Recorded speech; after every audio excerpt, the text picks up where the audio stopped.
ഇന്നലെയാണ് തിരുവനന്തപുരത്ത് 2.5 വയസ്സുകാരി അമ്മാവൻ കിണറ്റിലെറിഞ്ഞ് കൊന്നത്.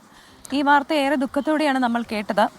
എന്തായാലും ഇപ്പോൾ എന്തിനാണ് ആ കുഞ്ഞിനെ കൊന്നത് എന്ന കാര്യമൊക്കെ വ്യക്തമായി വരികയാണ്. വീണ്ടും അമ്മാവനെ പോലീസ് ചോദ്യം ചെയ്യും എന്നാണ് അറിയാൻ സാധിക്കുന്നത്. കുഞ്ഞിന്റെ അമ്മ ശ്രീതുവുമായുള്ള തർക്കത്തെ തുടർന്ന്, വൈരാഗ്യത്തെ തുടർന്നാണ് കുഞ്ഞിനെ കൊന്നതെന്നാണ് ഇയാൾ പറയുന്നതെന്നാണ് പോലീസ് തരുന്ന പ്രാഥമിക വിവരം. എങ്ങനെ കൊന്നു, എപ്പോൾ കൊന്നു, ആര് കൊന്നു എന്നതിനൊക്കെ ഉത്തരമായി അവശേഷിക്കുന്ന ചോദ്യങ്ങൾ എന്തിനുവേണ്ടി മറ്റാർക്കെങ്കിലും പങ്കുണ്ടോ? കുഞ്ഞിന്റെ അച്ഛനെയും മുത്തശ്ശിയെയും പ്രാഥമിക ചോദ്യം ചെയ്യലിന് ശേഷം വിട്ടയച്ചിരുന്നു. അമ്മയുടെ പങ്ക് തെളിയിക്കുന്ന ഒന്നും ഇതുവരെ കിട്ടിയിട്ടുമില്ല. ഇവരിപ്പോൾ പൂജപ്പുര മഹിളാ മന്ദിരത്തിൽ സർക്കാർ സംരക്ഷണയിലാണ്. ബന്ധുക്കളാരും ഏറ്റെടുക്കാൻ വരാത്തതോടെയാണ് അങ്ങോട്ടേക്ക് മാറ്റിയത്. വേണ്ടി വന്നാൽ വീണ്ടും ചോദ്യം ചെയ്തേക്കും.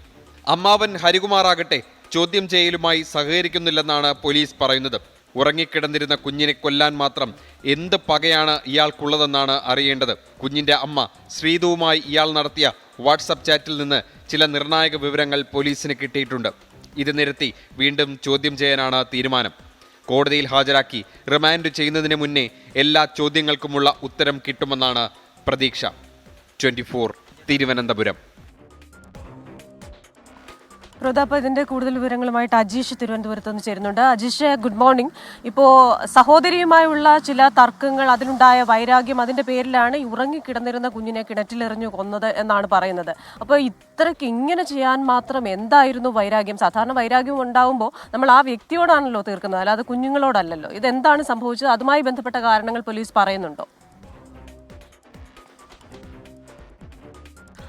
പോലീസിന് എന്തായാലും ഇതിനെക്കുറിച്ച് സൂചനകൾ കിട്ടിയിട്ടുണ്ട്. പക്ഷേ അതിനെക്കുറിച്ച് വ്യക്തമായ ഒരു പൂർണ്ണ രൂപം ഇന്ന് മാത്രമേ പോലീസ് പറയുകയുള്ളൂ. അതിന് വീണ്ടും ഒരിക്കൽ കൂടി ഈ പ്രതിയായ ഹരികുമാറിനെ ചോദ്യം ചെയ്യണം. നമ്മളിപ്പോൾ നിൽക്കുന്നത് ബാലരാപുരം പോലീസ് സ്റ്റേഷന് മുന്നിലാണ്. ഇവിടെയാണ് ഈ പ്രതിയായ ഹരികുമാറിനെ പാർപ്പിച്ചിട്ടുള്ളത്.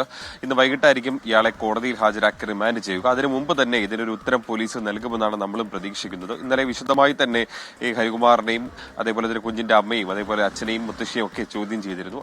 പ്രാഥമിക ചോദ്യം ചെയ്യലിൽ തന്നെ ഈ അച്ഛനും മുത്തശ്ശിക്കും ഇതിൽ പങ്കില്ലെന്ന് പോലീസിന് വ്യക്തമായിരുന്നു. ഇതിനെ തുടർന്നാണ് ഇരുവരെയും പോലീസ് വിട്ടയച്ചത്. ഇന്നലെ ഉച്ചയോടെ മൃതദേഹം പോസ്റ്റ്മോർട്ടത്തിന് ശേഷം ഈ വീട്ടിലെത്തിച്ചപ്പോൾ തന്നെ ഇരുവരെയും വിട്ടയച്ചു. അച്ഛനെയും മുത്തശ്ശിയും വിട്ടയച്ചു. പിന്നീട് അമ്മയ്ക്കും അതേപോലെ അമ്മാവൻ ഹരികുമാറുമായിരുന്നു പോലീസ് സ്റ്റേഷനിൽ ഉണ്ടായിരുന്നത്. ഇരുവരെയും മാറി മാറി ഡിവൈഎസ്പി അടക്കമുള്ള സംഘങ്ങൾ, അന്വേഷണ സംഘം ചോദ്യം ചെയ്തു. ഇവരുടെ വാട്സപ്പ് ചാറ്റുകളടക്കം പോലീസ് റിക്കവർ ചെയ്തിരുന്നു. അത് വിശദമായി പരിശോധിച്ചു. ഇത് നിരത്തിക്കൊണ്ടായിരുന്നു ചോദ്യം ചെയ്യൽ നടന്നത്.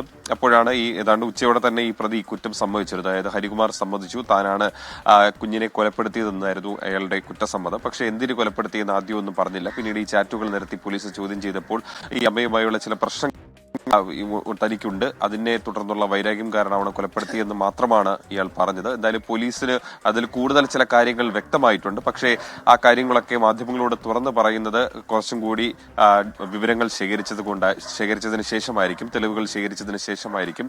എന്തായാലും ഇന്ന് വീണ്ടും ഡിവൈഎസ്പിയുടെ നേതൃത്വത്തിലുള്ള അന്വേഷണ സംഘം ഈ പ്രതിയെ ചോദ്യം ചെയ്യും. അതിനുശേഷമായിരിക്കും കോടതിയിൽ ഹാജരാക്കി റിമാൻഡ് ചെയ്യുക. ശരി, അജീഷ് ജയകുമാറാണ് വിവരങ്ങൾ നൽകിയത്. സങ്കടകരമായ വാർത്തയാണ്. ഇന്നിപ്പോൾ പോലീസ് മാധ്യമങ്ങളെ കാണാനുള്ള സാധ്യതയുണ്ട് അല്ലേ? ഇപ്പോൾ കൂടുതൽ വിശദാംശങ്ങൾ നിലവിൽ ലഭിച്ചിരിക്കുന്ന കാര്യങ്ങൾ വെച്ച് ഒരു നിഗമനത്തിലെത്താനോ കാര്യങ്ങൾ പുറത്തേക്ക് വിടാനോ പോലീസ് തയ്യാറല്ല. എന്ന് പറഞ്ഞാൽ വളരെ ദുരൂഹമായ എന്തോ ഇതിന്റെ പിന്നിലുണ്ട് എന്ന് തന്നെ നമുക്ക് അനുമാനിക്കേണ്ടതായിട്ട് വരും. അപ്പോൾ അത് വരും മണിക്കൂറുകളിൽ നമുക്കറിയാൻ സാധിക്കും.